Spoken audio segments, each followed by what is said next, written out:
سال 1332 تهران، جایی در میدان ولیعصر امروزی، اولین جرقه تلویزیونی ایران زده شد. سال 1332 خورشیدی مصادف است با 1953 میلادی، ایران قدمی بزرگ در دنیای فناوری برداشت. تلویزیون با کمک شرکت آمریکایی رادیو کورپوریشن آمریکا یا همان RCA و حمایت دولت وقت که می شود گفت در دوران پایانی نخست وزیری دولت مصدق و شروع دولت جدید تحت حمایت محمد رضا شاه پهلوی بود، اتفاق افتاد که در آن زمان اولین ایستگاه تلویزیونی در محل فعلی صدا و سیما در میدان ولیعصر تهران تأسیس شد. بخش برنامه‌ها با تعداد محدودی تلویزیون آغاز شد.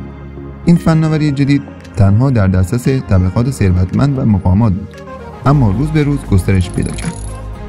تلویزیون نه تنها یک وسیله سرگرمی بلکه پلی بود که ایران را به دنیای مدرن متصل کرد.